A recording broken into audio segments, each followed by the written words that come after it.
La lluvia caía sin clemencia sobre las calles de Pachuca aquella noche de octubre, como si el cielo quisiera lavar los pecados de la tierra. Las gotas golpeaban con furia los techos de lámina del barrio de San Cayetano, creando una sinfonía metálica que ahogaba los gemidos provenientes de la casa al final de la calle empedrada. Dentro de esa vivienda de adobe desgastado, con paredes que parecían llorar humedad, una joven de apenas 16 años yacía sobre un catre oxidado. Su nombre era Lucía Vargas, y sus ojos oscuros, que alguna vez brillaron con la inocencia de la juventud, ahora reflejaban un abismo de dolor que ninguna criatura debería conocer. Las contracciones la sacudían como olas violentas, pero ella no gritaba. Había aprendido hacía mucho tiempo que gritar solo empeoraba las cosas. Su padre, Rodrigo Vargas, un hombre corpulento de 52 años con manos callosas de albañil y aliento perpetuo a pulque barato, observaba desde la puerta del cuarto con una expresión que mezclaba anticipación y algo más oscuro, algo innombrable.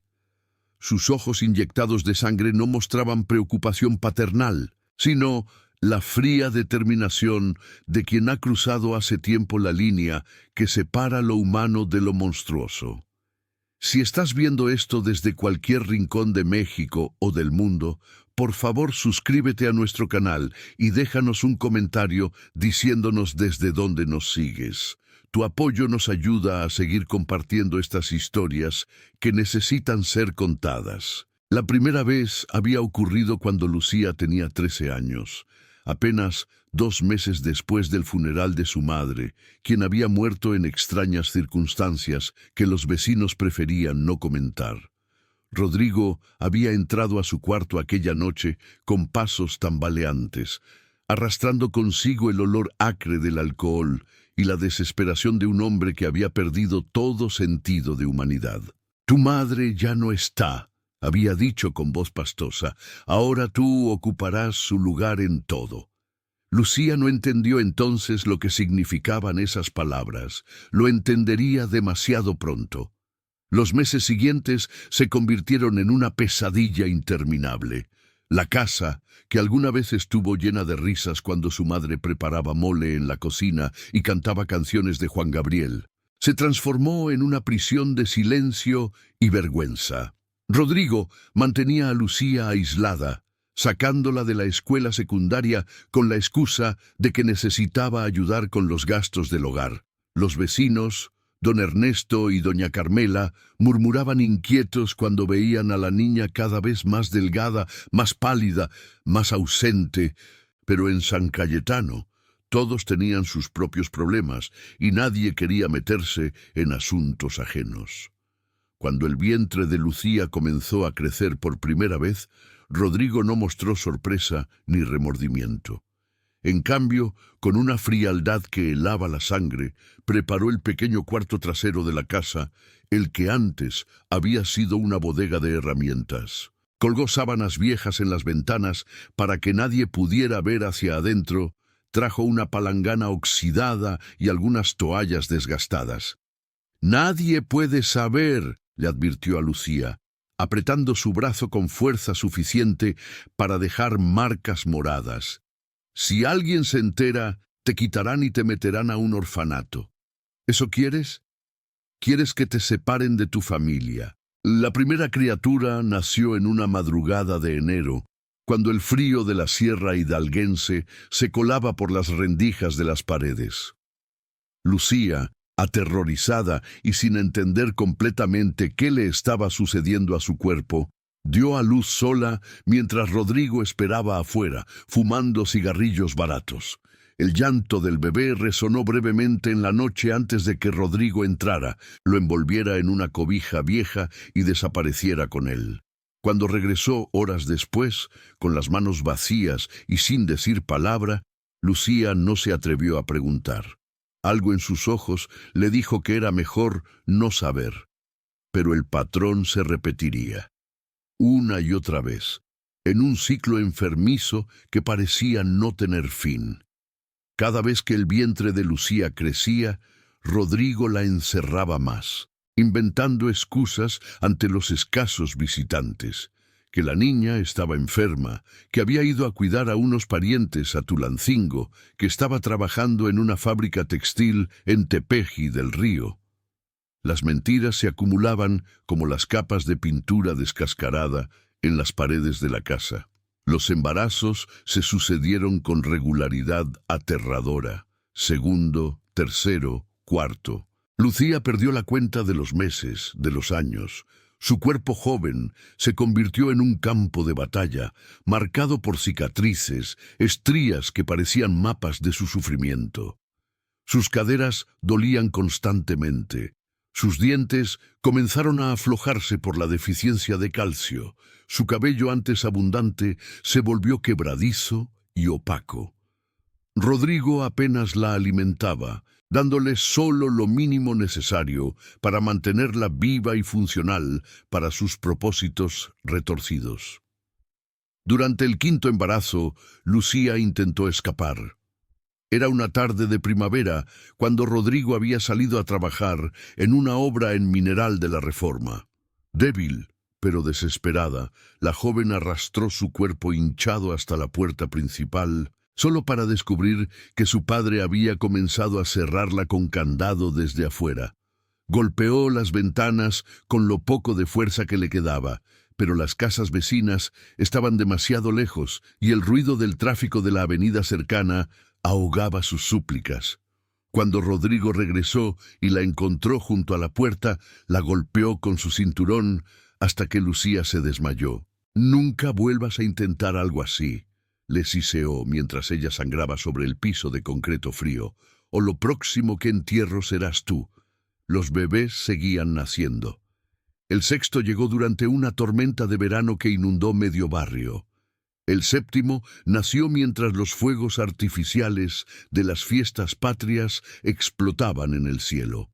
El octavo vino al mundo en Navidad, sus primeros llantos mezclándose con los villancicos que sonaban en la radio de los vecinos, y ahora el noveno estaba por llegar. Lucía había cumplido 16 años 2 semanas atrás. No hubo pastel, no hubo canciones. Solo otro día más en su prisión personal, otro día más contando las grietas del techo mientras su padre satisfacía sus impulsos depravados. Pero algo había cambiado en ella durante este último embarazo. Una chispa minúscula de rebeldía había comenzado a arder en algún lugar profundo de su ser maltratado. Quizás era el instinto maternal que finalmente había despertado después de tanto tiempo adormecido. Quizás era simplemente que ya no le quedaba nada que perder. Mientras las contracciones se intensificaban y su cuerpo se preparaba para expulsar al noveno bebé, Lucía tomó una decisión. Esta vez sería diferente. Esta vez no dejaría que su padre se llevara a la criatura a la oscuridad como había hecho con todos los anteriores. Esta vez gritaría, aunque eso significara su propia muerte. El dolor alcanzó un crescendo insoportable. Lucía sintió como si su cuerpo se estuviera partiendo en dos. Finalmente, con un último esfuerzo que consumió lo poco que le quedaba de energía, el bebé salió. Un niño pequeño, arrugado y cubierto de vernix, pero vivo, gloriosamente vivo. Su llanto era fuerte, vigoroso, un sonido que afirmaba su existencia contra todo pronóstico. Rodrigo entró al cuarto con pasos pesados, ya extendiendo los brazos para tomar al recién nacido como había hecho 8 veces antes. Pero esta vez, Lucía no soltó al bebé, lo apretó contra su pecho desnudo, cubriéndolo con su cuerpo frágil. «No», susurró con una voz ronca por años de silencio forzado. «No más». La expresión de Rodrigo se oscureció.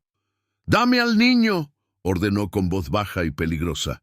«¿Qué hiciste con ellos?», preguntó Lucía, y por primera vez en años había fuego en sus ojos. «¿Qué hiciste con mis bebés?». Rodrigo no respondió.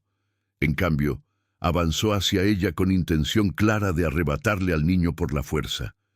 Pero Lucía, impulsada por una energía que no sabía que poseía, rodó del catre y tropezó hacia la puerta, sosteniéndose de las paredes manchadas de humedad.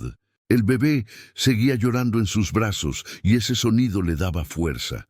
¡Ayuda!, gritó Lucía con toda la potencia que sus pulmones dañados podían producir. ¡Ayúdenme, por favor! Rodrigo la alcanzó rápidamente, agarrándola del cabello y jalándola hacia atrás. Lucía cayó sobre las rodillas, pero mantuvo al bebé protegido. La lluvia afuera había amainado ligeramente, y sus gritos comenzaron a penetrar más allá de las paredes de la casa. En la vivienda de al lado, don Ernesto, un hombre mayor que había vivido toda su vida en San Cayetano, dejó su taza de café sobre la mesa.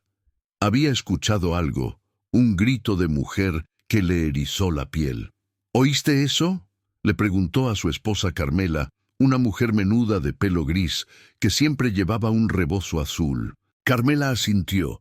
Su rostro arrugado se contrajo con preocupación. Viene de la casa de los Vargas.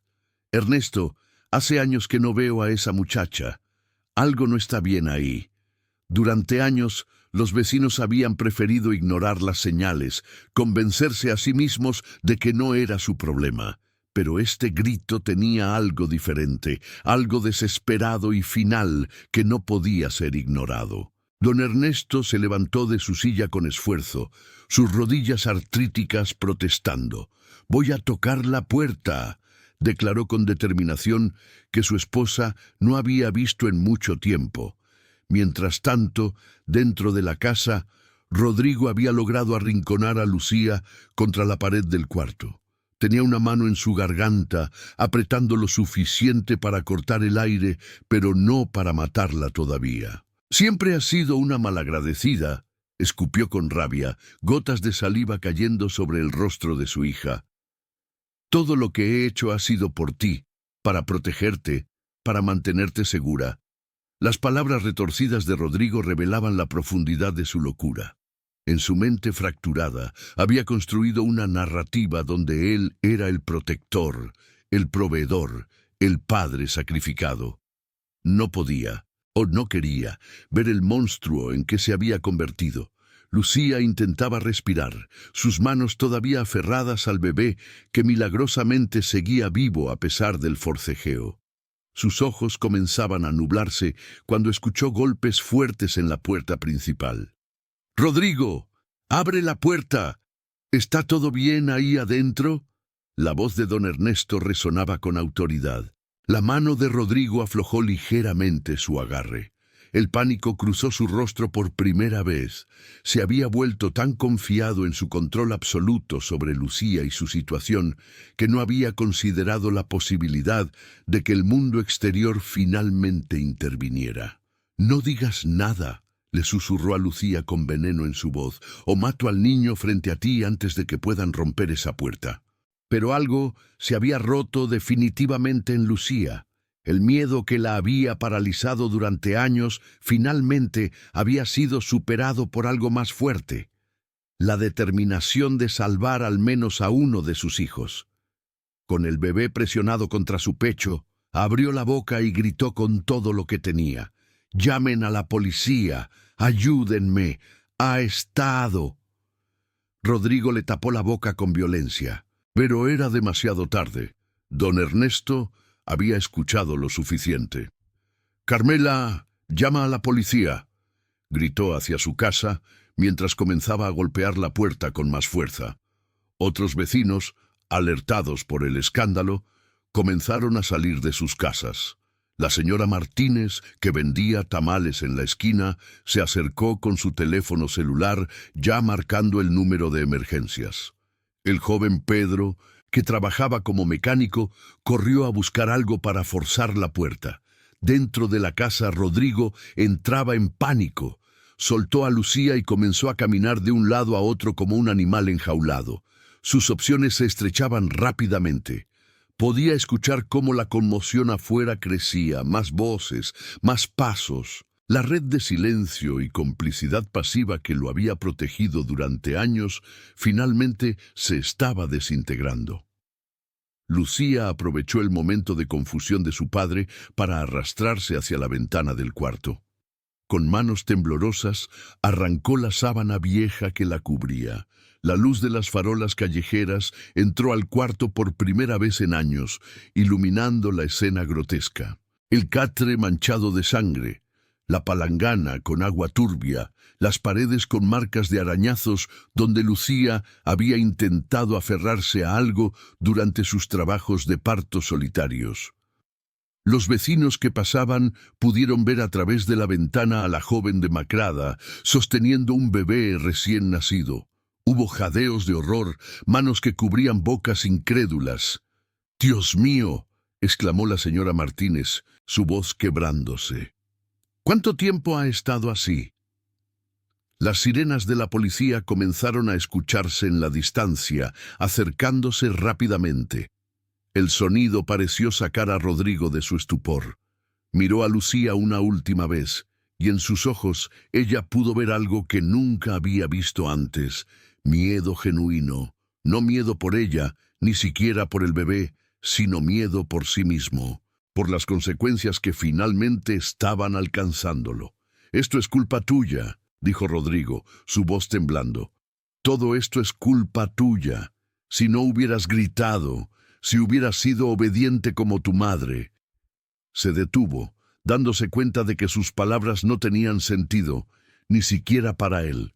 Las patrullas llegaron con luces rojas y azules que pintaban las paredes de las casas con colores urgentes. Los oficiales descendieron rápidamente de sus vehículos.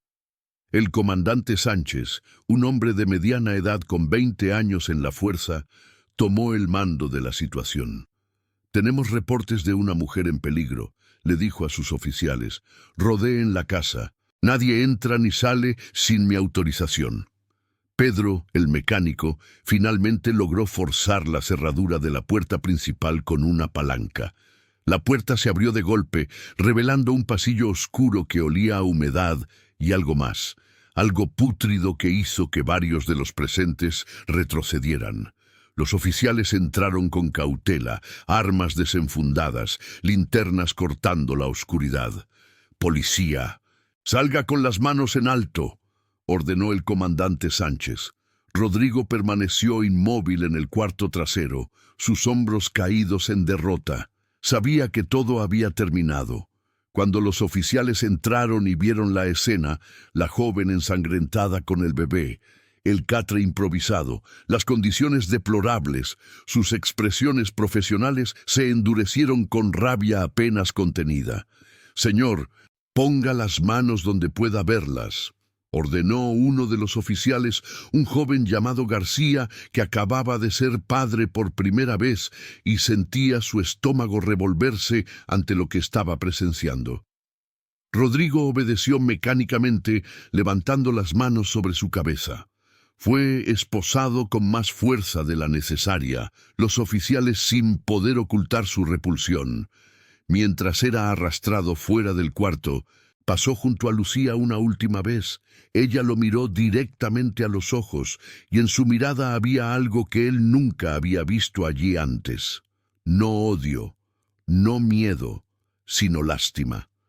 Lástima por el hombre patético en que se había convertido, por la vida vacía que había llevado, por el legado de horror que dejaría atrás.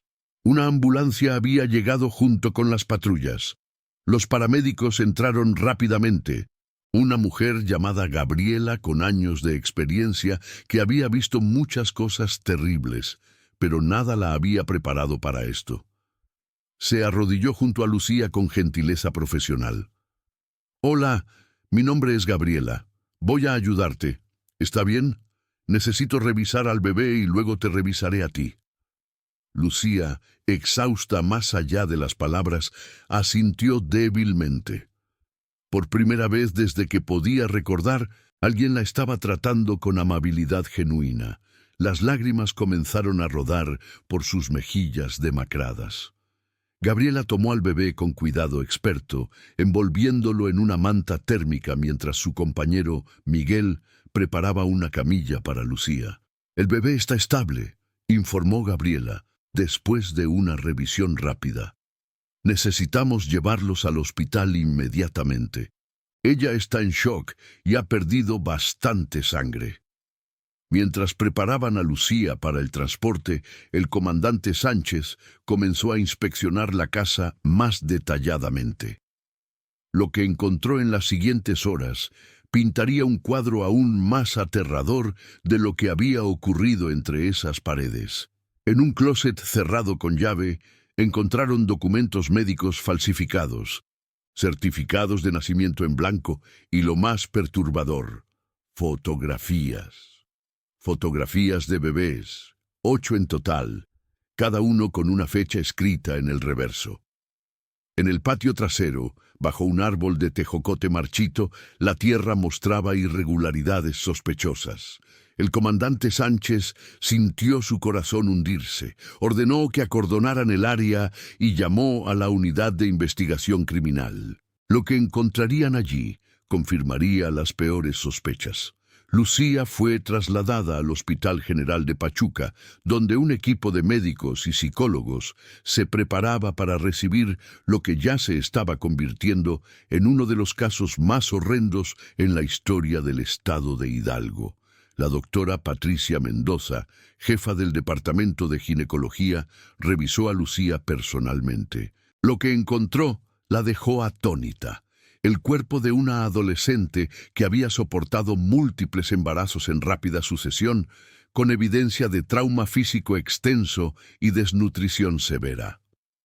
«Es un milagro que esté viva», comentó la doctora Mendoza a su equipo mientras trabajaban para estabilizar a Lucía.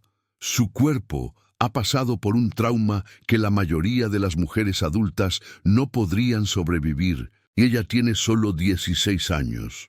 El bebé, un niño que pesaba apenas 2,5 kilos, fue llevado a la unidad de cuidados intensivos neonatales. A pesar de las circunstancias de su nacimiento, era un luchador.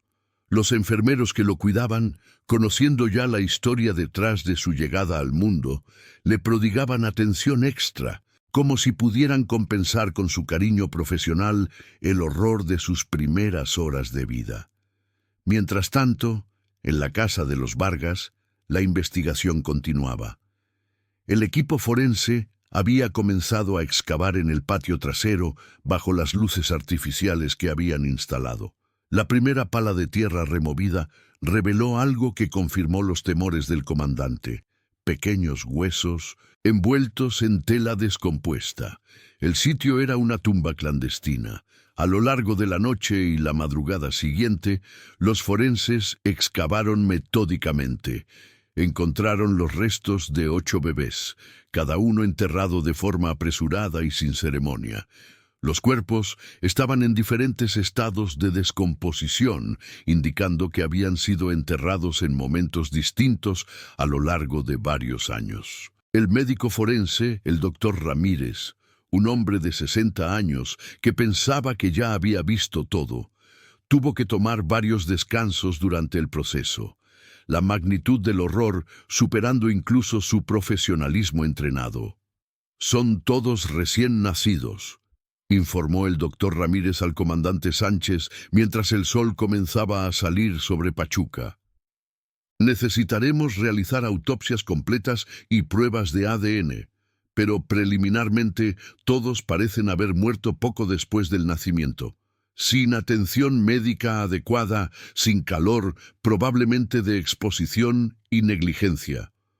El comandante Sánchez cerró los ojos por un momento, tratando de procesar la información.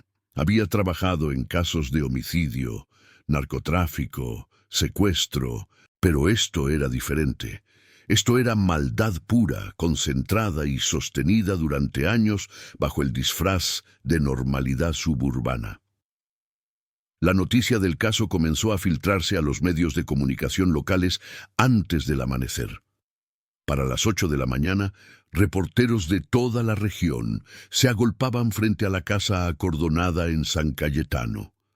Los vecinos daban entrevistas, algunos con lágrimas en los ojos, confesando que habían sospechado que algo malo sucedía, pero habían elegido no involucrarse. Don Ernesto, el anciano que finalmente había llamado a la policía, era acosado por los periodistas. Todos sabíamos que algo no estaba bien, admitió ante las cámaras, su voz cargada de culpa. La niña desapareció de la escuela, dejamos de verla. Rodrigo siempre tenía excusas y nosotros simplemente las aceptamos. Dios nos perdone.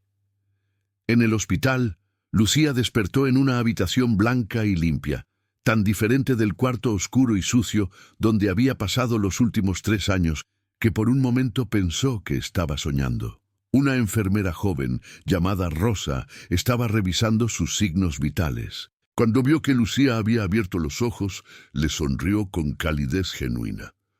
«Buenos días. ¿Cómo te sientes?», preguntó Rosa con voz suave. Lucía intentó hablar, pero su garganta estaba seca. Rosa le acercó un vaso con agua y una pajilla. Después de beber un poco, Lucía finalmente logró susurrar. «Mi bebé. ¿Dónde está mi bebé?». «Está bien», la tranquilizó Rosa inmediatamente. «Está en la unidad de cuidados intensivos neonatales, pero está estable. Es un niño fuerte, podrás verlo pronto». Las lágrimas volvieron a los ojos de Lucía, pero esta vez eran diferentes. Durante años había llorado lágrimas de dolor, miedo y desesperación. Estas eran lágrimas de alivio, de gratitud porque al menos uno de sus hijos había sobrevivido. «¿Y mis otros bebés?», preguntó temblorosamente, aunque en su corazón ya conocía la respuesta. Rosa intercambió una mirada con la doctora Mendoza, quien había entrado a la habitación. La doctora se acercó y se sentó en la silla junto a la cama. «Lucía», comenzó con voz gentil pero honesta, «la policía encontró a tus otros bebés. No sobrevivieron. Lo siento mucho». Lucía cerró los ojos, el dolor de la confirmación atravesándola como un cuchillo. Había sabido, en algún nivel, que probablemente todos estaban muertos. Pero escucharlo verbalizado hacía que fuera real de una manera que no podía ser ignorada. «¿Cuántos?», susurró. «8», respondió la doctora Mendoza. «Con el que nació anoche, tuviste 9 bebés». 9. El número resonó en la mente de Lucía. 9 vidas que había traído al mundo en las circunstancias más horribles imaginables. 8 que nunca tuvieron oportunidad de vivir, de reír, de jugar, de ser amados. Y uno que, contra todo pronóstico, había sobrevivido. «Tu padre está bajo custodia policial», continuó la doctora Mendoza. «No puede hacerte daño nunca más. Estás a salvo ahora». ¿A salvo? El concepto parecía extraño para Lucía. Había pasado tanto tiempo viviendo en un estado constante de terror que no estaba segura de cómo se suponía que debía sentirse la seguridad. Pero mientras yacía en esa cama de hospital, con sábanas limpias y personas amables a su alrededor, comenzó a sentir algo que no había experimentado en años: esperanza. Era tenue, frágil, pero estaba allí. La psicóloga del hospital, la licenciada Ana Flores, visitó a Lucía esa tarde. Era una mujer de 40 años con experiencia en trauma y abuso, pero incluso ella tuvo que tomarse un momento para prepararse mentalmente antes de entrar a la habitación. ¿Cómo ayudas a alguien a procesar años de abuso sostenido por su propio padre? ¿Cómo reconstruyes una psique que ha sido sistemáticamente destruida? «Hola, Lucía. Me llamo Ana», se presentó con una sonrisa cálida. «Soy psicóloga. Me gustaría hablar contigo, si te sientes capaz. No tienes que contarme nada que no quieras, y podemos detenernos en cualquier momento». Lucía la miró con ojos cautelosos. Había aprendido a no confiar en nadie, especialmente en adultos, pero había algo en la manera en que la licenciada Flores hablaba, sin presión, sin juicio, que hizo que algo se aflojara en su pecho.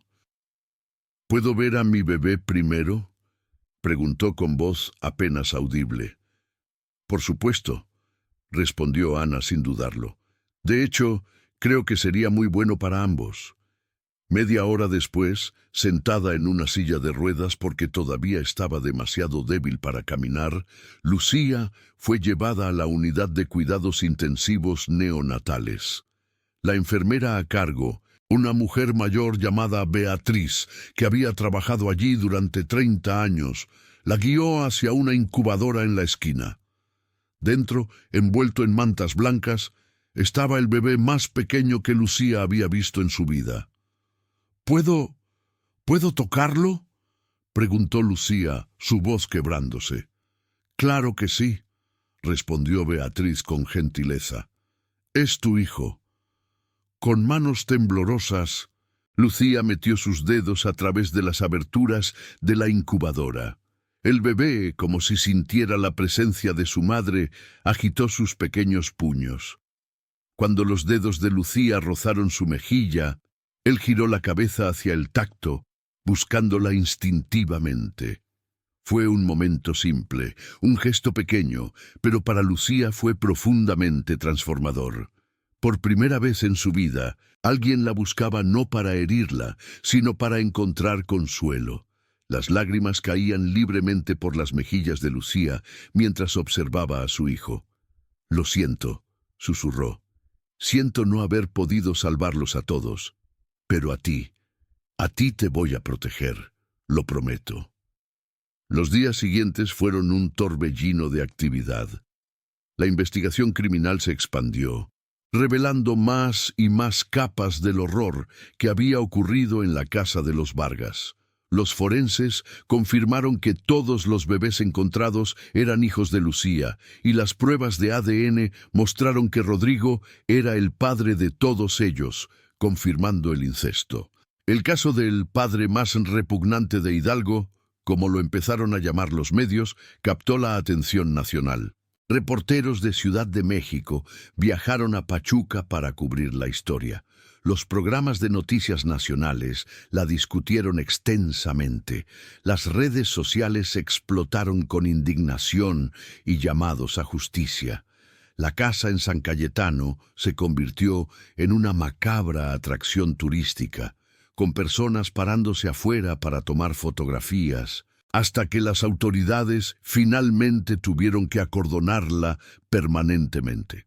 Rodrigo Vargas fue formalmente acusado de 9 cargos de incesto, 8 cargos de infanticidio, secuestro, privación ilegal de la libertad y numerosos cargos adicionales relacionados con abuso de menores. Su abogado de oficio, un joven recién graduado llamado Martín Ruiz, que había tenido la mala suerte de ser asignado al caso, trató de argumentar que su cliente sufría de enfermedad mental y no era competente para ser juzgado. La evaluación psiquiátrica mostraría que, si bien Rodrigo tenía trastornos de personalidad significativos, era perfectamente consciente de sus acciones y de que eran incorrectas. Durante su interrogatorio, Rodrigo mostró poco remordimiento. Ofrecía justificaciones retorcidas, que estaba solo después de la muerte de su esposa, que Lucía lo había seducido, una mentira evidente dado que ella tenía 13 años cuando el abuso comenzó, que los bebés habían nacido muertos o deformes y él simplemente los había enterrado para ahorrarle dolor a su hija. Cada mentira era más transparente que la anterior, y los investigadores podían ver claramente el perfil de un predador calculador que había construido cuidadosamente una situación donde podía ejercer control absoluto sobre su víctima. Mientras tanto, en el hospital, Lucía comenzaba el largo proceso de recuperación física y emocional. Su cuerpo, maltratado durante años, necesitaría tiempo para sanar. Los médicos le informaron que sus múltiples embarazos habían causado daño significativo a su sistema reproductivo y probablemente necesitaría varias cirugías reconstructivas. Pero su espíritu, aunque profundamente herido, mostraba una resiliencia extraordinaria. La licenciada Flores visitaba a Lucía diariamente. Las primeras sesiones fueron difíciles, con Lucía mayormente en silencio, mirando por la ventana del hospital hacia las montañas que rodeaban Pachuca, pero gradualmente, palabra por palabra, comenzó a abrirse. Habló de su madre, de cómo solía peinarla antes de ir a la escuela, de cómo le enseñó a hacer tortillas a mano. Habló de su vida antes de que todo se desmoronara, cuando era solo una niña normal que soñaba con ser maestra. ¿Todavía quieres ser maestra?, preguntó la licenciada Flores un día. Lucía permaneció en silencio por un largo momento. No sé si puedo, admitió finalmente. No terminé ni la secundaria. Y ahora tengo un bebé. ¿Quién va a contratar a alguien como yo? Alguien como tú, repitió Ana, eligiendo sus palabras cuidadosamente. Es una sobreviviente. Eres una de las personas más fuertes que he conocido, Lucía. Lo que te sucedió no fue tu culpa, y no define quién eres o quién puedes llegar a ser. Si quieres ser maestra, encontraremos la manera de que lo seas. Esas palabras plantaron una semilla en el corazón de Lucía. Por primera vez en años, comenzó a pensar en un futuro más allá de simplemente sobrevivir el día siguiente. El bebé, quien oficialmente todavía no tenía nombre, prosperaba en la unidad neonatal. Aumentaba de peso constantemente y pronto pudo ser sacado de la incubadora. Lucía lo visitaba varias veces al día, pasando horas simplemente sosteniéndolo, mirándolo dormir, maravillándose de que algo tan puro y perfecto hubiera surgido de tanta oscuridad. ¿Has pensado en un nombre?, le preguntó la enfermera Beatriz una tarde mientras Lucía alimentaba al bebé con un biberón. Lucía había estado considerando esto durante días. Quería un nombre que significara algo, un nombre que representara esperanza y un nuevo comienzo. Salvador, dijo finalmente. Su nombre es Salvador, porque él era su salvación, la razón por la que finalmente había encontrado la fuerza para gritar, para pedir ayuda, para romper el ciclo de pesadilla en el que había estado atrapada. 2 semanas después del rescate de Lucía, el Ministerio Público del Estado de Hidalgo convocó una conferencia de prensa. El fiscal general, licenciado Roberto Campos, anunció formalmente los cargos contra Rodrigo Vargas y proporcionó detalles de la investigación. Los números eran escalofriantes. 9 embarazos en 3 años, 8 infanticidios, más de 1000 días de abuso continuo. Este es uno de los casos más atroces que hemos visto en nuestro estado, declaró el fiscal Campos, su rostro grave. Pero también es un testimonio de la increíble fuerza del espíritu humano. La víctima en este caso mostró un coraje extraordinario al finalmente pedir ayuda, y su acción no solo salvó su propia vida, sino también la de su hijo. Es importante destacar que este caso subraya la necesidad crítica de que las comunidades permanezcan vigilantes.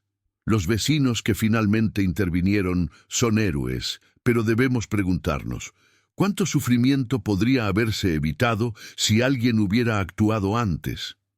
La pregunta resonó en toda la comunidad de San Cayetano.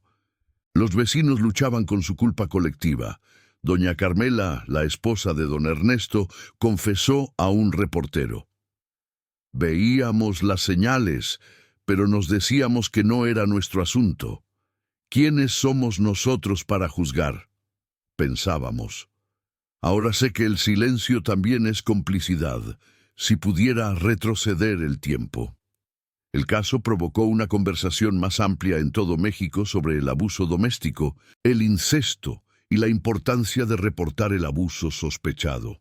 Organizaciones de derechos de las mujeres y los niños usaron el caso como un ejemplo de cómo las fallas sistemáticas, vecinos que no reportan, maestros que no investigan ausencias prolongadas, una cultura de silencio en torno al abuso familiar, pueden permitir que los horrores continúen durante años.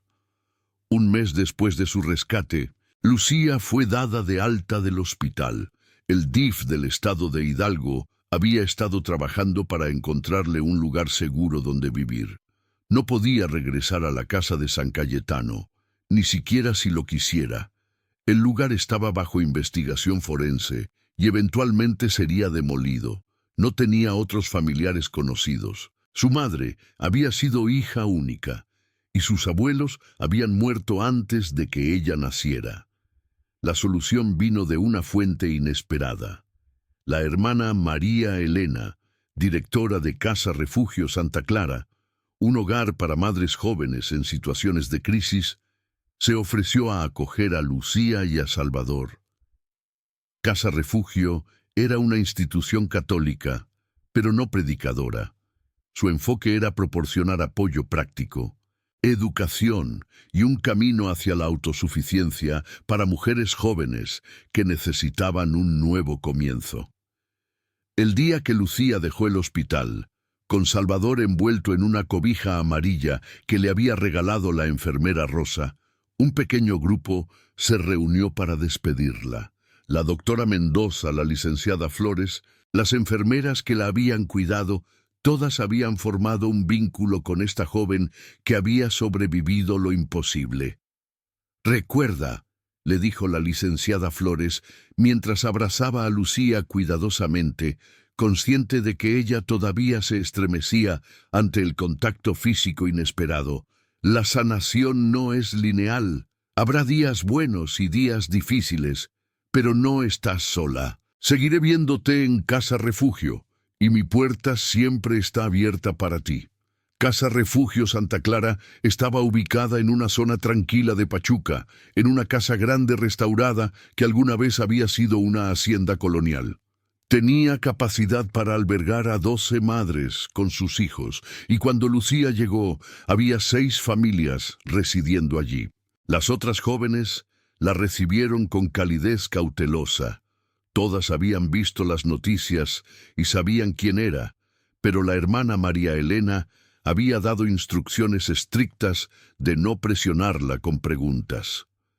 Lucía recibió una habitación pequeña, pero acogedora en el segundo piso, con una cuna para Salvador que las otras residentes habían decorado con pequeños animales de peluche y móviles caseros. Era la primera vez que Lucía tenía un espacio verdaderamente propio desde que tenía 13 años, un lugar donde podía cerrar la puerta y sentirse segura.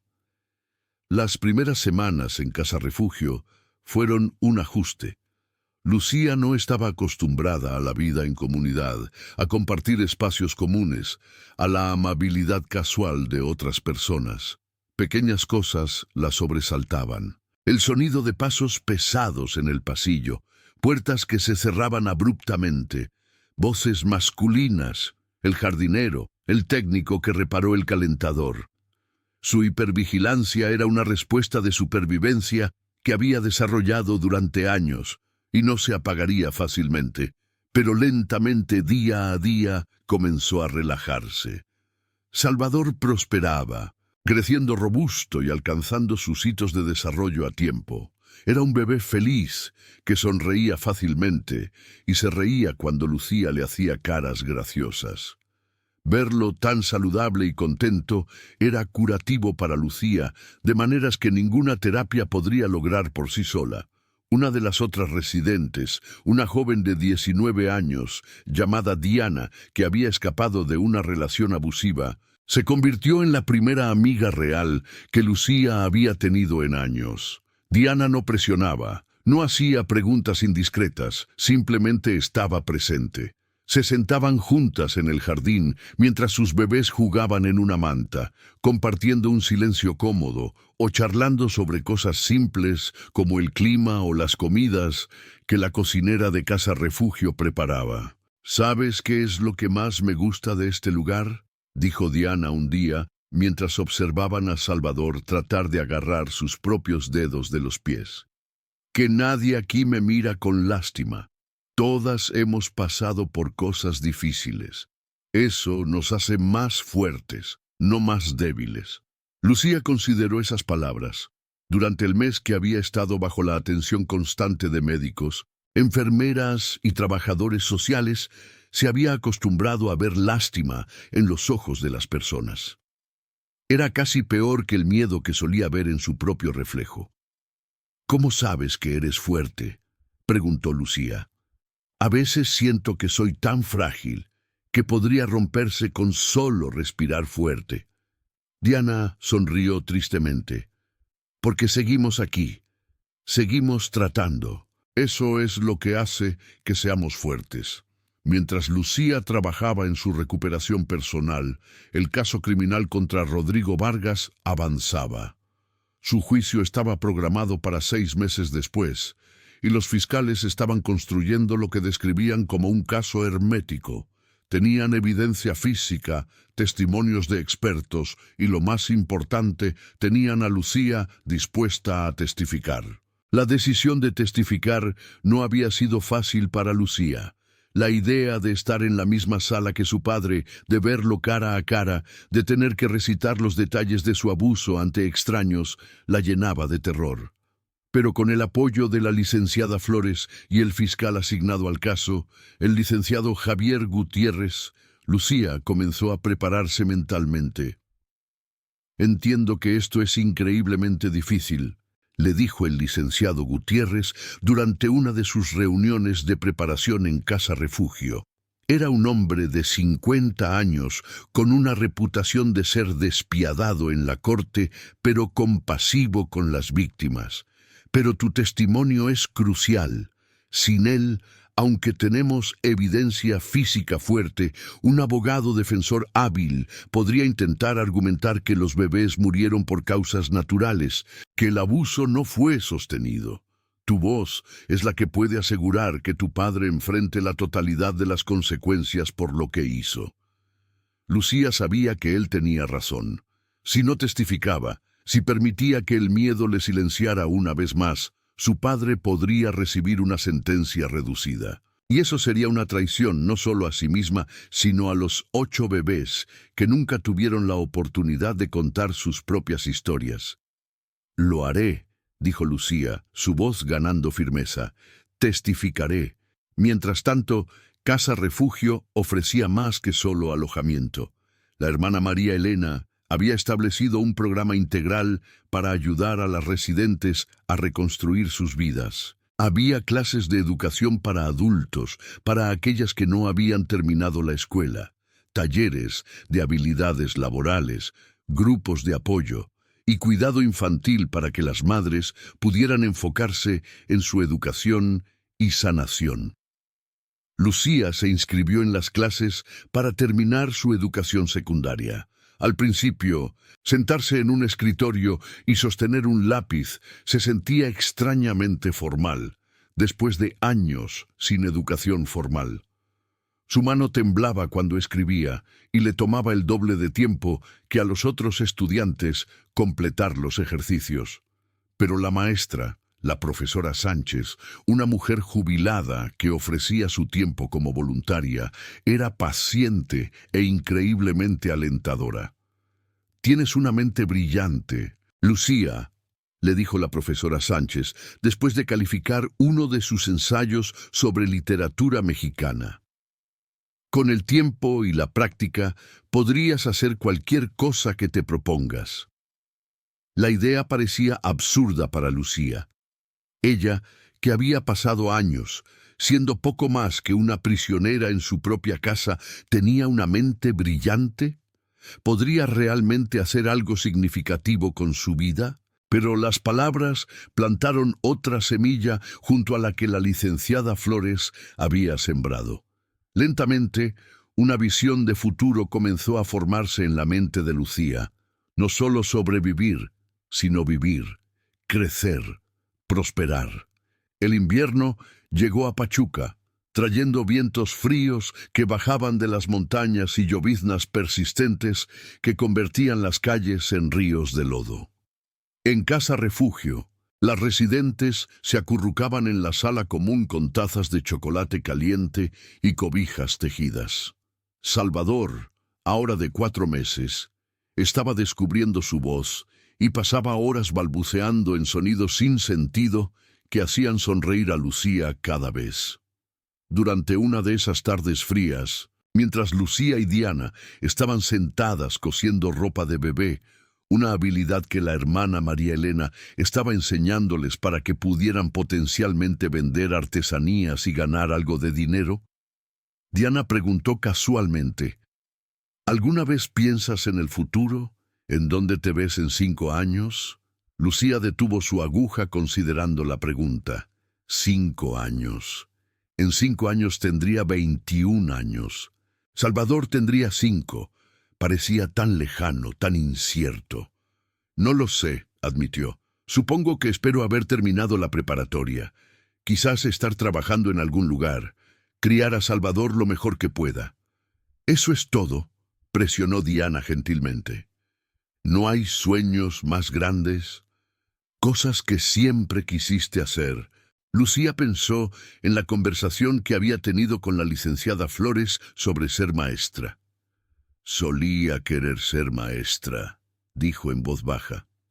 Pero eso fue antes. Antes de todo. ¿Por qué no puede ser después también? Preguntó Diana. Si lo quieres, deberías ir tras ello. No dejes que él no necesitaba decir el nombre. Ambas sabían de quién estaban hablando. Te robe tus sueños también. Ya te quitó suficiente. Las palabras de Diana resonaron en Lucía durante días. Su padre le había quitado su infancia, su inocencia, su salud y las vidas de 8 de sus hijos. ¿Permitiría que también le robara su futuro? La rabia comenzó a crecer en su interior, no el tipo de rabia destructiva que consume, sino algo más enfocado y productivo, la rabia que motiva el cambio. Los meses pasaron. La Navidad llegó y se fue, marcada por una celebración modesta en Casa Refugio, donde todas las residentes intercambiaron regalos hechos a mano y la hermana María Elena sirvió bacalao y romeritos. Fue la primera Navidad que Lucía celebró en años, y aunque fue agridulce, no podía dejar de pensar en sus bebés perdidos. También fue significativa. Salvador recibió varios juguetes pequeños y un suéter tejido a mano. Y su risa cuando descubrió que podía hacer sonar una sonaja hizo sonreír a todos. Para enero, Lucía había progresado significativamente en sus estudios. Había completado el equivalente de 2 grados de secundaria en solo 6 meses, impresionando a la profesora Sánchez y a ella misma, pero el verdadero reto estaba por venir. El juicio de su padre estaba programado para febrero. A medida que la fecha se acercaba, los nervios de Lucía aumentaban. Tenía pesadillas frecuentes donde estaba de vuelta en esa casa oscura, atrapada, incapaz de escapar. Despertaba empapada en sudor, su corazón latiendo salvajemente. Salvador, durmiendo en su cuna junto a su cama, se había convertido en su ancla a la realidad. Cuando las pesadillas la atormentaban, ella se levantaba y lo observaba dormir, su respiración pequeña y uniforme, recordándole por qué tenía que ser fuerte. La licenciada Flores aumentó sus sesiones con Lucía a 3 veces por semana mientras se acercaba el juicio, proporcionando estrategias de afrontamiento y preparándola para lo que vendría. Cuando estés en el estrado, le explicó, solo mira al juez o al fiscal, no tienes que mirar a tu padre, no le debes eso. El día del juicio amaneció frío y gris. Lucía se vistió cuidadosamente con un vestido azul marino que Diana le había ayudado a comprar en una tienda de segunda mano. Quería verse respetable, seria, creíble, no la víctima maltratada que había sido rescatada 4 meses atrás, sino una sobreviviente que había reclamado algo de su dignidad. La hermana María Elena y Diana acompañaron a Lucía al tribunal, junto con la licenciada Flores. Salvador se quedó en Casa Refugio con una de las cuidadoras, algo que puso a Lucía ansiosa, pero sabía que era necesario. Un bebé en la corte sería una distracción, y este día necesitaba ser sobre justicia. El tribunal estaba lleno. Había reporteros, curiosos, miembros de organizaciones de derechos de las víctimas, y un número sorprendente de personas de San Cayetano, incluyendo don Ernesto y doña Carmela. Todos querían ver cómo se desarrollaba este caso que había captado la atención de toda la nación.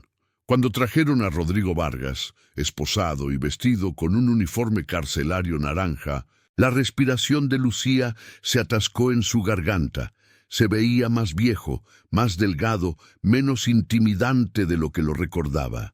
Pero cuando sus ojos se encontraron brevemente, Lucía vio el mismo vacío frío que siempre había estado allí, y el miedo amenazó con paralizarla, pero se obligó a respirar, a recordar las palabras de la licenciada Flores.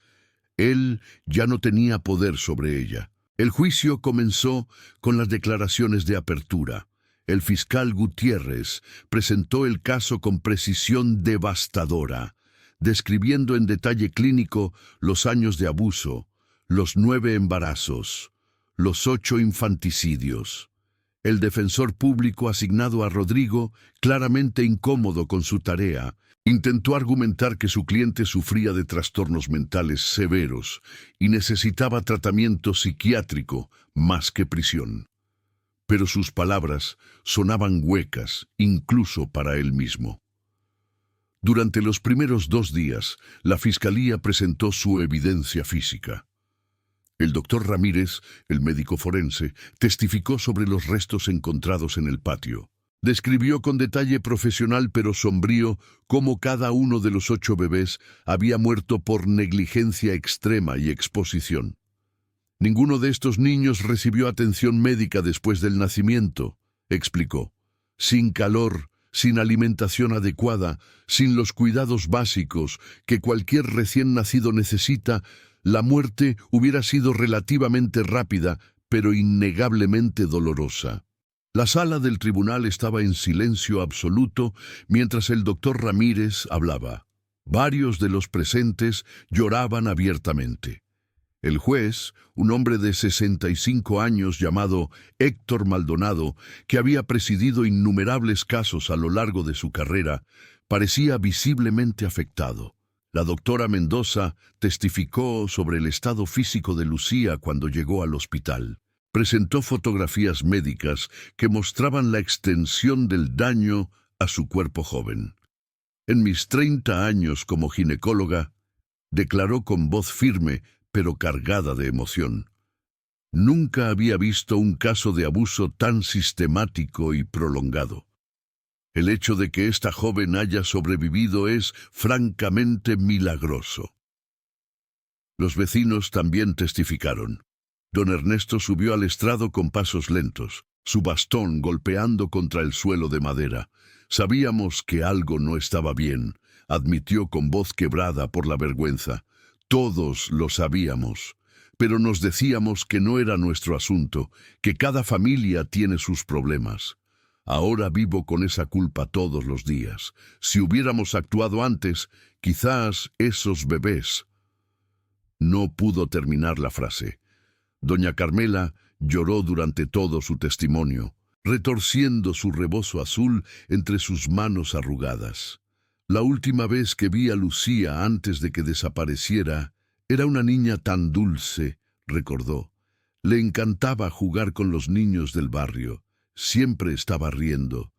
Después del funeral de su madre, Rodrigo la mantuvo cada vez más aislada. Cuando preguntábamos por ella, él siempre tenía una excusa. Y nosotros simplemente las aceptamos.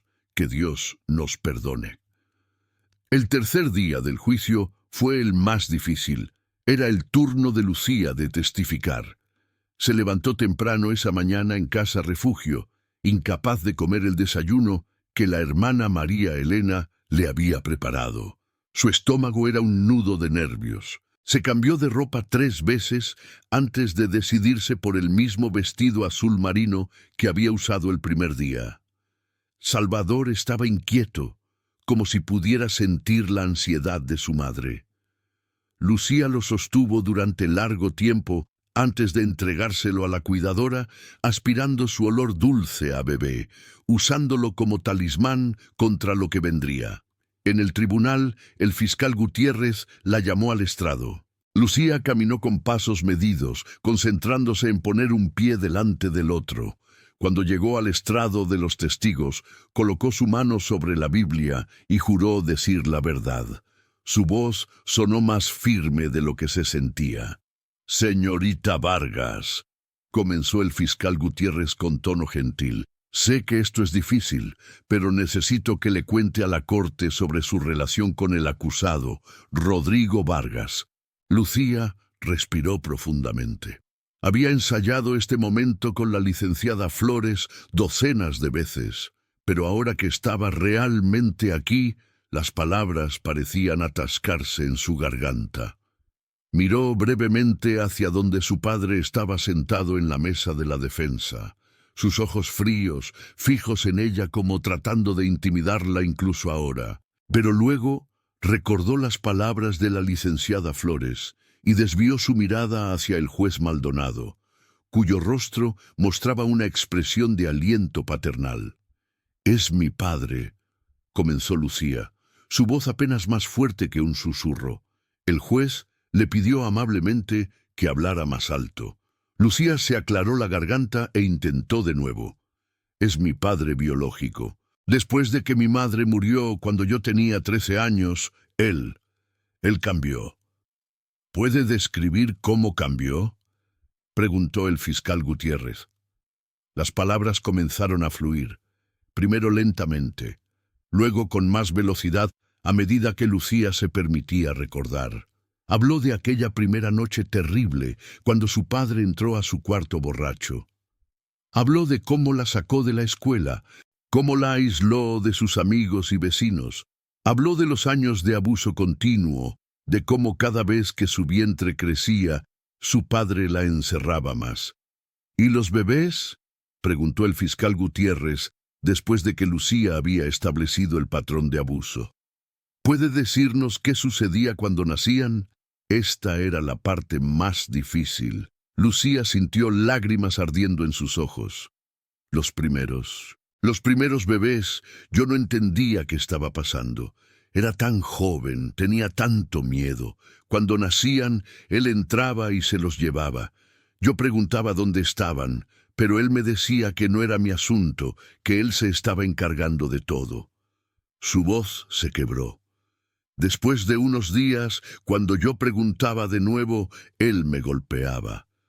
Aprendí a no preguntar. ¿Alguna vez vio a alguno de esos primeros bebés después de que su padre se los llevara?, preguntó el fiscal. «No», susurró Lucía. «Nunca». El fiscal Gutiérrez presentó fotografías de los restos encontrados en el patio trasero. No se las mostró a Lucía.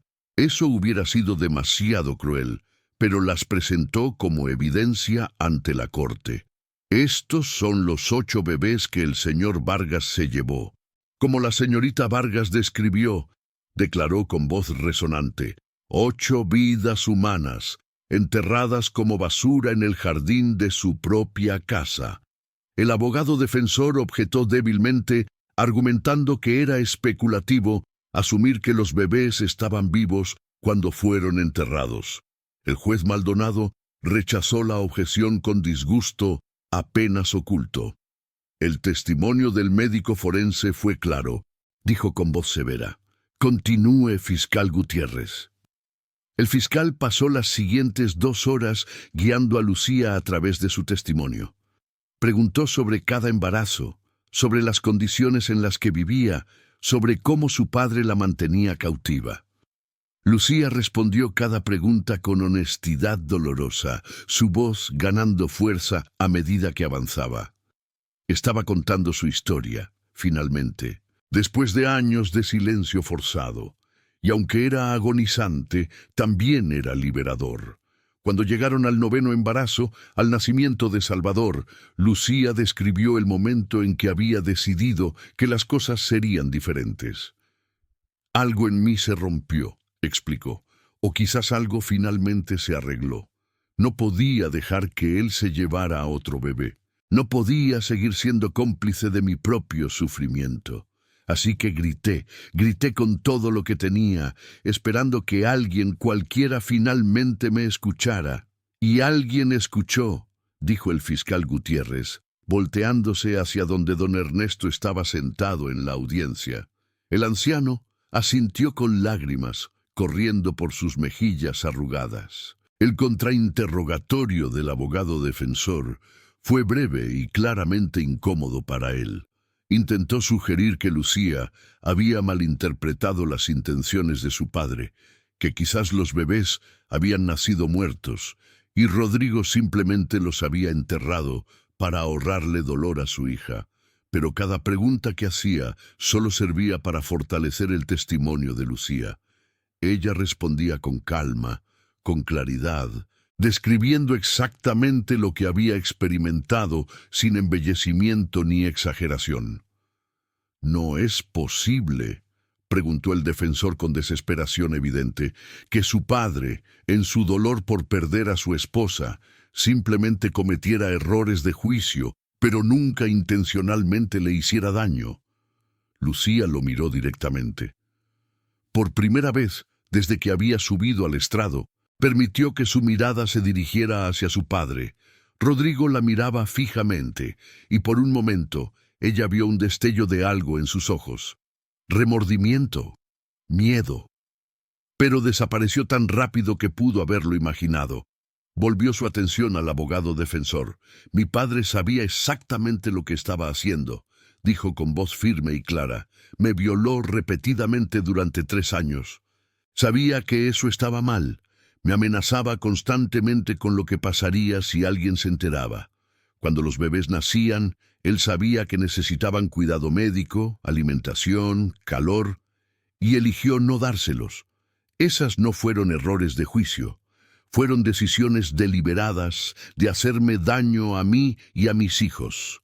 Un murmullo recorrió la sala del tribunal. El juez Maldonado golpeó su mazo pidiendo silencio, pero incluso él parecía conmovido por la claridad y fuerza del testimonio de Lucía. El abogado defensor no tenía más preguntas. Lucía fue excusada del estrado. Mientras bajaba, sus piernas temblaban tanto que casi se cae. La hermana María Elena se levantó rápidamente y la ayudó a llegar a su asiento. Diana le apretó la mano con fuerza. «Lo hiciste increíblemente bien», susurró. «Fuiste tan valiente». Lucía no se sentía valiente. Se sentía exhausta, vaciada, como si hubiera dejado una parte de sí misma en ese estrado. Pero también sentía algo más: alivio. Lo había hecho. Había contado su historia. Ahora todo dependía del juez. El resto del juicio pasó en una especie de niebla para Lucía. La fiscalía presentó testigos adicionales, incluyendo a la licenciada Flores, quien testificó sobre el estado psicológico de Lucía y el trauma extenso que había sufrido. El abogado defensor llamó a un psiquiatra que había evaluado a Rodrigo y diagnosticado varios trastornos de personalidad, pero incluso este experto tuvo que admitir bajo interrogatorio que Rodrigo había sido completamente consciente de que sus acciones eran criminales. El último día del juicio, ambos lados presentaron sus argumentos finales. El fiscal Gutiérrez habló con pasión contenida sobre la monstruosidad de los crímenes de Rodrigo, sobre las vidas destruidas, sobre la necesidad de que la justicia prevaleciera, no solo por Lucía, sino por los 8 bebés que nunca tuvieron la oportunidad de crecer. «Señoría», concluyó, volviéndose hacia el juez Maldonado, «este es un caso sin precedentes en nuestra región. Un padre que no solo abusó sexualmente de su propia hija durante años, sino que también causó la muerte de 8 seres humanos inocentes. La sentencia debe reflejar la gravedad absoluta de estos crímenes. Pedimos la sentencia máxima permitida por la ley». El abogado defensor hizo su mejor esfuerzo para argumentar por clemencia, sugiriendo que Rodrigo debería recibir tratamiento psiquiátrico en lugar de prisión. Pero sus palabras sonaban huecas después de todo lo que la corte había escuchado. El juez Maldonado anunció que se tomaría 3 días para deliberar antes de dictar sentencia. Esos 3 días fueron tortuosos para Lucía, Pasaba horas sentada en el jardín de casa refugio, sosteniendo a Salvador, tratando de no pensar en todas las formas en que las cosas podrían salir mal. ¿Y si su padre recibía una sentencia ligera? ¿Y si algún día salía de prisión y venía a buscarla? Los pensamientos la atormentaban, manteniéndola despierta por las noches. La licenciada Flores visitaba diariamente, proporcionando tranquilidad y perspectiva. El testimonio fue increíblemente fuerte, le recordaba a Lucía. La evidencia es abrumadora. Confía en el proceso. Finalmente llegó el día de la sentencia. La sala del tribunal estaba aún más llena que durante el juicio. Lucía se sentó en la primera fila con su pequeño grupo de apoyo. La hermana María Elena, Diana, la licenciada Flores y, sorprendentemente, la doctora Mendoza, quien había pedido el día libre en el hospital para estar presente. El juez Maldonado entró, su rostro grave e inescrutable. Todos se pusieron de pie. Cuando les indicó que se sentaran, el silencio en la sala era tan profundo que Lucía podía escuchar su propio corazón latiendo. He pasado los últimos 3 días revisando cuidadosamente toda la evidencia presentada en este caso, comenzó el juez Maldonado, su voz resonando en la sala silenciosa. En mis 40 años en el sistema judicial nunca me había encontrado con un caso de depravación tan absoluta y sostenida como este. Hizo una pausa, mirando directamente a Rodrigo Vargas, quien permanecía sentado con la cabeza gacha, evitando el contacto visual. Señor Vargas, usted traicionó la confianza más sagrada que existe, la de un padre hacia su hija. Cuando su esposa murió, en lugar de proteger y cuidar a su hija menor, la convirtió en su víctima. Durante 3 años, abusó de ella repetida y sistemáticamente. Y cuando esos abusos resultaron en embarazos, usted compuesto el horror, permitiendo que 8 bebés, recién nacidos, murieran por negligencia extrema. La voz del juez se había ido elevando gradualmente, la rabia, apenas contenida, filtrándose a través de su profesionalismo judicial. Estos no fueron accidentes, no fueron errores de juicio, fueron actos calculados de violencia y crueldad. Usted sabía exactamente lo que estaba haciendo y lo hizo repetidamente durante años. Rodrigo finalmente levantó la cabeza, pero no para mostrar remordimiento. En su rostro había solo una expresión de autocompasión, como si él fuera la verdadera víctima de toda esta situación. Lucía sintió náuseas al verlo. Por los cargos de violación en grado agravado, considerando las circunstancias de abuso continuo y la relación parental, lo sentenció a 30 años de prisión por cada cargo, continuó el juez Maldonado. Por los 8 cargos de infanticidio, lo sentenció a 25 años de prisión por cada cargo. Estas sentencias se cumplirán de manera consecutiva, no concurrente. Hubo jadeos en la sala mientras la gente hacía los cálculos. El fiscal Gutiérrez se inclinó hacia su asistente y susurró algo. Lucía miraba fijamente al juez, tratando de procesar lo que estaba escuchando. En total, dijo el juez Maldonado con voz firme, usted pasará 290 años en prisión. Además, le ordeno que no tenga ningún contacto con la víctima o con el niño sobreviviente por el resto de su vida. Si de alguna manera es liberado antes de cumplir esta sentencia completa, tendrá una orden de restricción permanente. El mazo bajó con un golpe final y resonante. Este tribunal está clausurado. La sala estalló en reacción. Algunos vitoreaban, otros lloraban. Rodrigo permaneció sentado, atónito, como si no pudiera creer lo que acababa de escuchar. Su abogado defensor le susurraba algo al oído, probablemente sobre apelaciones, pero todos en la sala sabían que era inútil. La evidencia había sido demasiado fuerte, el testimonio demasiado convincente. Lucía sintió que las piernas se le aflojaban. 290 años. Efectivamente, era una sentencia de cadena perpetua. Su padre nunca saldría de prisión, nunca podría hacerle daño de nuevo. La hermana María Elena la abrazó mientras Diana lloraba de alivio a su lado. La licenciada Flores tenía lágrimas corriendo por sus mejillas, algo que Lucía nunca había visto antes. «Se acabó», susurró la licenciada Flores en el oído de Lucía. Realmente se acabó. Pero para Lucía no se sentía como un final, se sentía como un comienzo.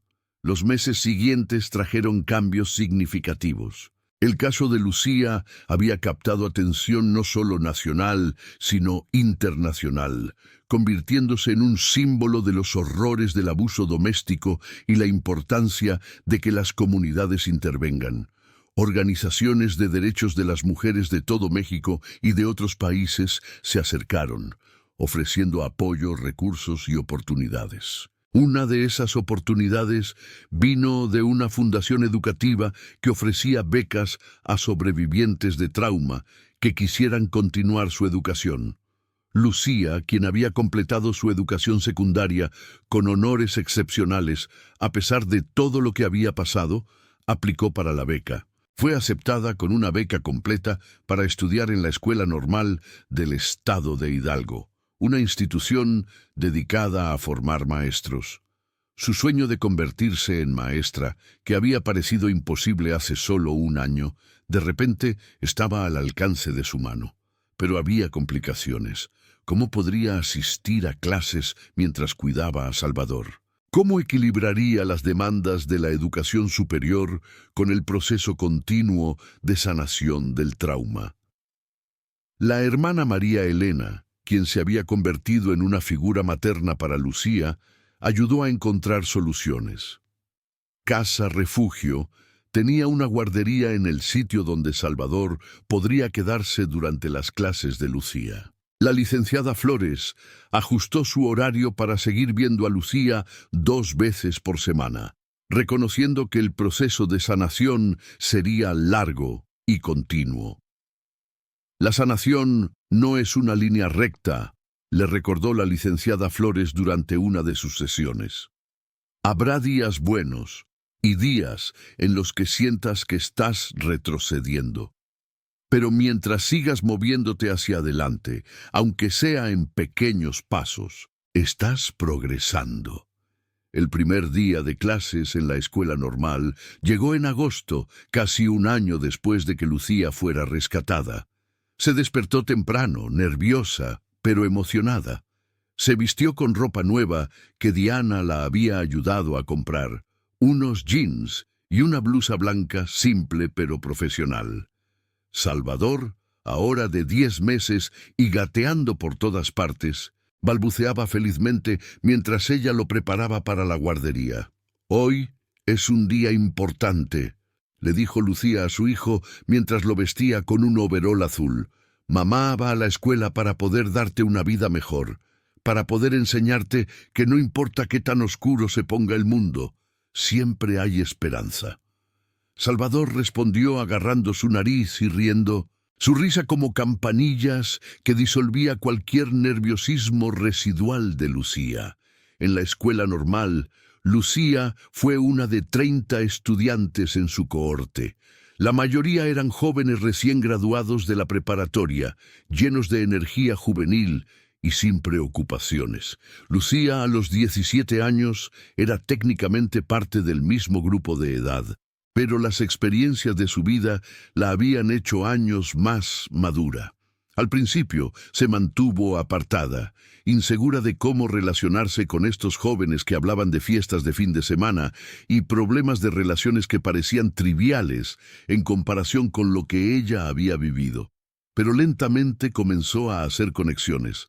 Una compañera de clase llamada Adriana, una joven amable de Tulancingo con sueños de enseñar en comunidades rurales, se acercó a Lucía durante la segunda semana de clases.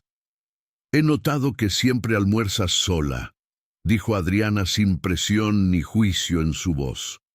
«Algunos de nosotros vamos a ir a la cafetería. ¿Quieres unirte?» Lucía dudó.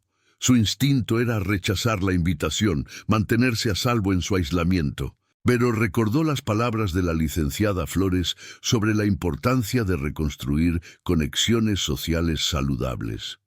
«Claro», dijo finalmente, sorprendida por su propia valentía. Almorzar con Adriana y sus amigos se convirtió en una rutina. Hablaban de sus clases, de pedagogía educativa, de las prácticas de enseñanza que eventualmente tendrían que hacer. Al principio, cuando la conversación se volvía personal, Lucía desviaba las preguntas con respuestas vagas, pero sus nuevos amigos eran respetuosos, sin presionar cuando ella claramente no quería compartir. Inevitablemente, algunos de ellos reconocieron su nombre y su rostro de las noticias. Lucía podía ver el reconocimiento en sus ojos, seguido por la lástima que tanto odiaba. Pero Adriana, quien también había hecho la conexión, tomó a Lucía aparte un día. «Sé quién eres», dijo Adriana directamente pero con amabilidad. «Vi las noticias, pero también veo quién eres ahora. Una mujer increíblemente fuerte que está aquí, estudiando, criando a su hijo, construyendo una vida. Esa segunda cosa es mucho más importante que la primera, y voy a asegurarme de que los demás lo vean también». Las lágrimas llenaron los ojos de Lucía.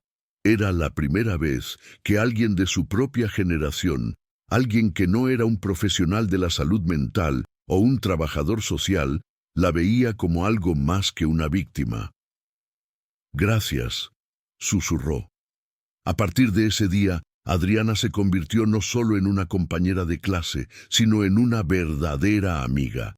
Estudiaban juntas, compartían apuntes, se quejaban de los profesores difíciles como cualquier otro par de estudiantes.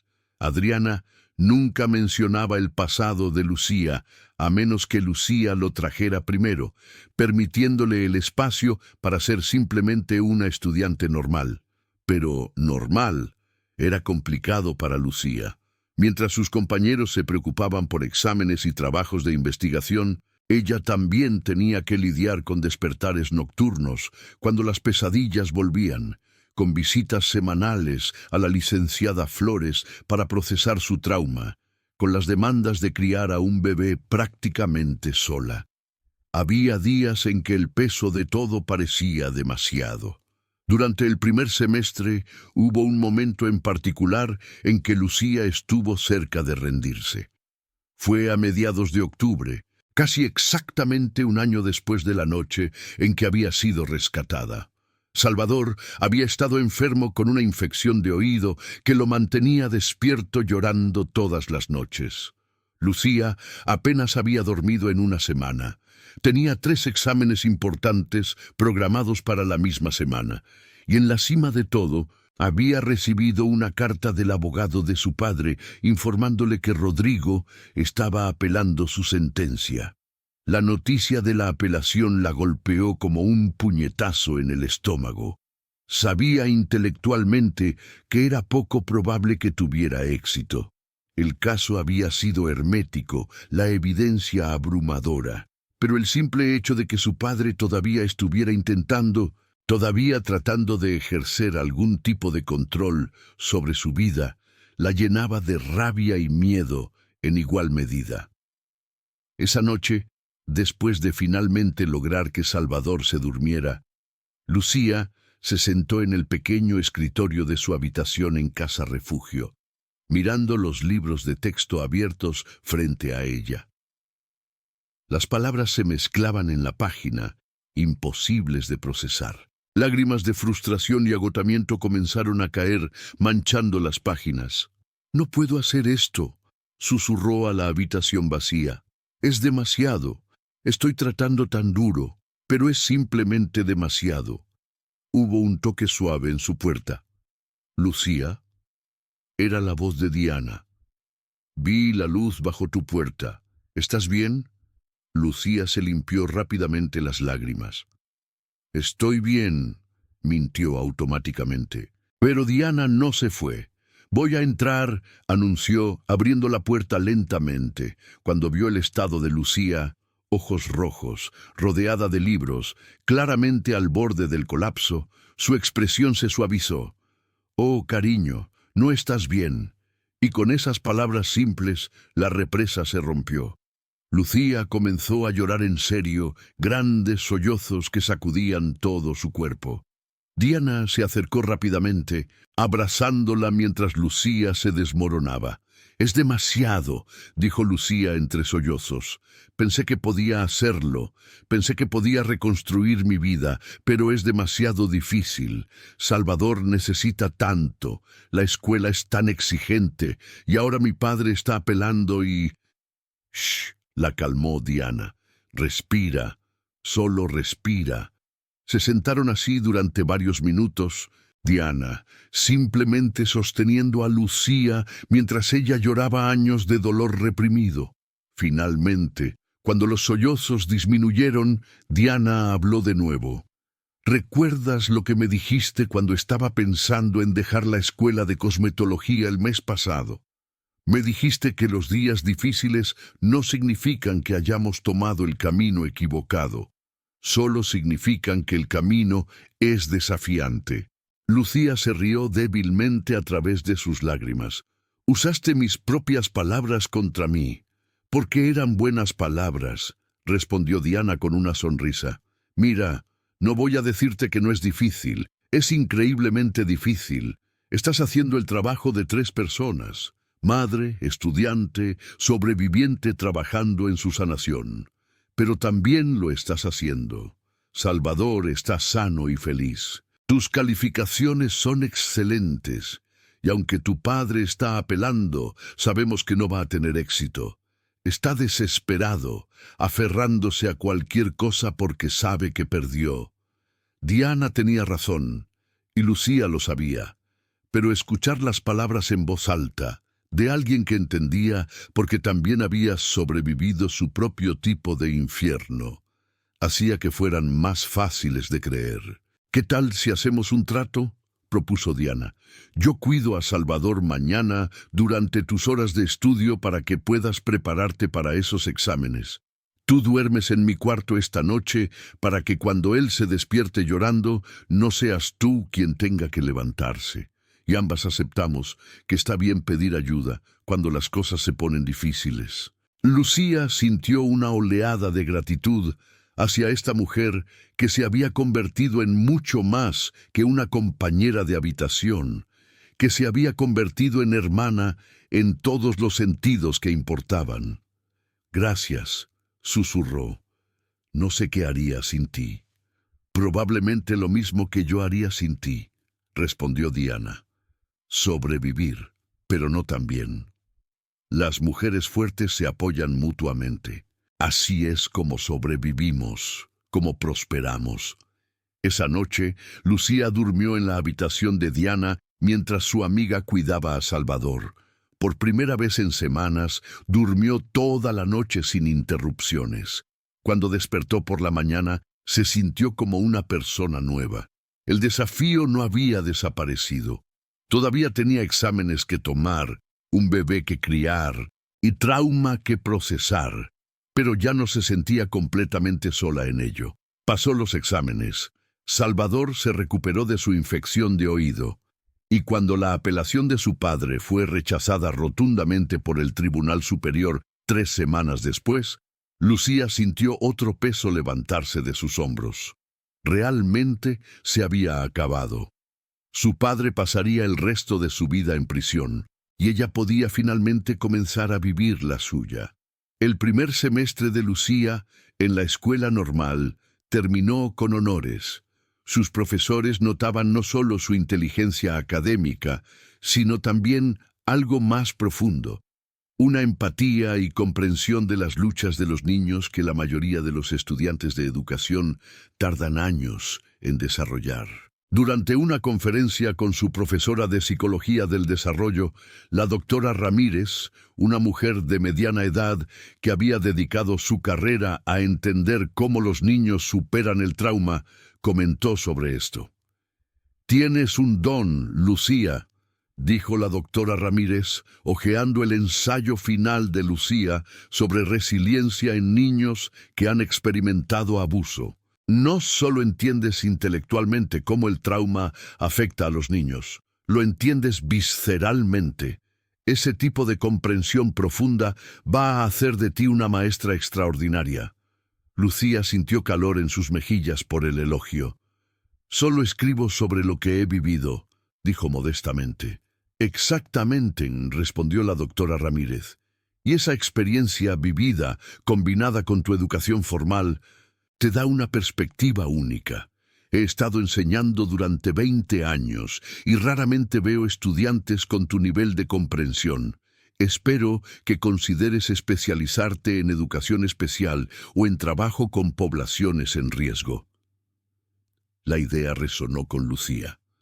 Había pensado vagamente en qué tipo de maestra quería ser, pero siempre se había imaginado en un salón de clases regular, enseñando matemáticas o español a estudiantes de primaria. Pero la sugerencia de la doctora Ramírez abrió nuevas posibilidades. ¿Y si pudiera trabajar específicamente con niños que, como ella, habían experimentado trauma? Niños que necesitaban no solo educación, sino también comprensión, paciencia y alguien que realmente entendiera por lo que estaban pasando. Durante las vacaciones de invierno, mientras Casa Refugio se preparaba para las celebraciones navideñas, Lucía pasó tiempo reflexionando sobre su futuro. Salvador, ahora de casi 1 año y medio, había comenzado a caminar y a decir palabras simples. Mamá había sido su primera palabra, pronunciada un día de noviembre que hizo llorar a Lucía de alegría. Ver a su hijo crecer sano y feliz, tan diferente del inicio difícil que había tenido, la llenaba de determinación renovada. La Navidad en Casa Refugio era una celebración modesta pero alegre. Las residentes decoraron un árbol con ornamentos hechos a mano, cocinaron juntas una cena tradicional de pavo y romeritos, y se intercambiaron pequeños regalos. Lucía le había tejido un suéter a Salvador durante las noches cuando no podía dormir, vertiendo todo su amor en cada puntada. Cuando se lo puso en la mañana de Navidad, él caminó tambaleándose alrededor de la sala común, mostrándoselo a todos, orgulloso de su ropa nueva. «Se ve como un hombrecito», comentó la hermana María Elena con una sonrisa cálida. «Es difícil creer que hace solo poco más de 1 año estábamos tan preocupados por su supervivencia. Míralo ahora». Lucía sonrió, observando a su hijo jugar con los otros niños en Casa Refugio. «Es un luchador», dijo con orgullo evidente en su voz. «Como su madre», añadió Diana, uniéndose a la conversación con una taza de ponche navideño. Ambos son sobrevivientes. Después de la cena, cuando los niños estaban dormidos y las residentes se habían reunido en la sala común con chocolate caliente, la hermana María Elena hizo un anuncio. «Tengo buenas noticias para compartir», dijo, su rostro arrugado brillando con alegría. Gracias a la publicidad del caso de Lucía y el generoso apoyo que hemos recibido de toda la nación, Casa Refugio ha recibido fondos suficientes para expandir.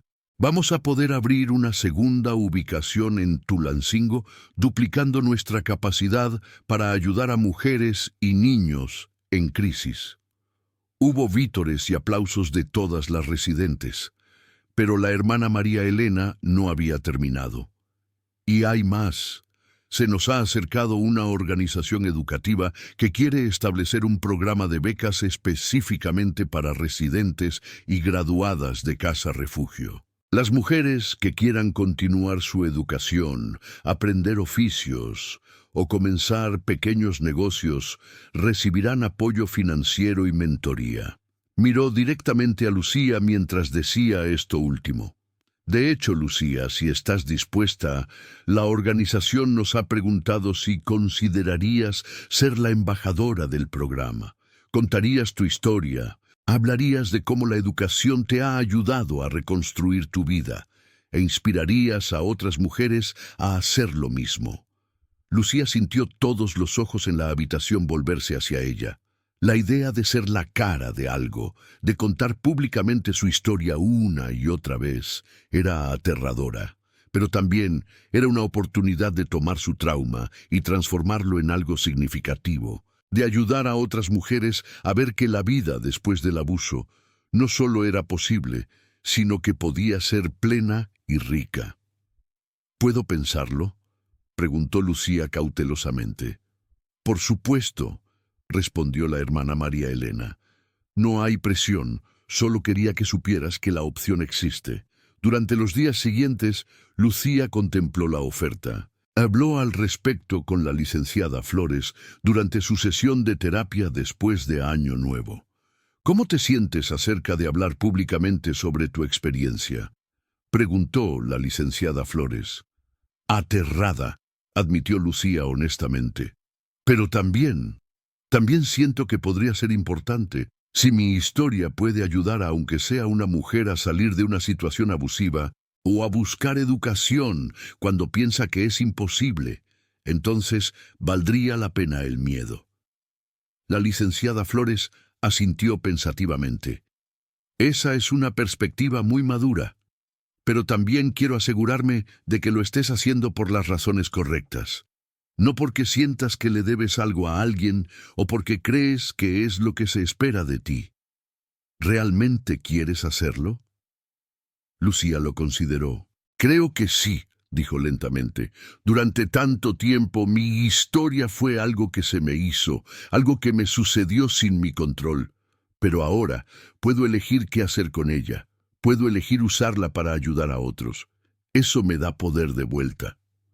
Entonces creo que deberías hacerlo, dijo la licenciada Flores con una sonrisa, pero con límites claros. Decides cuánto compartir y con quién. Puedes decir no a cualquier solicitud que no te sientas cómoda. Y siempre, siempre priorizas tu propia sanación y bienestar. Lucía aceptó convertirse en embajadora del programa de becas. Su primera aparición pública fue en febrero, en un evento de recaudación de fondos para Casa Refugio. Se paró frente a una audiencia de casi 200 personas, donantes potenciales, trabajadores sociales, educadores, periodistas, y contó su historia. Al principio su voz temblaba, pero mientras hablaba, mirando a los rostros en la audiencia y viendo no solo lástima, sino admiración y respeto, su voz se fortaleció. Habló de los años de abuso, pero se centró más en su recuperación, en las personas que la habían ayudado, en cómo la educación le había dado esperanza y dirección. No les estoy contando esta historia para que sientan lástima por mí, concluyó, mirando directamente a la audiencia. Se las estoy contando para que entiendan el poder de intervenir, de ofrecer ayuda, de crear espacios seguros donde mujeres y niños puedan sanar y reconstruir.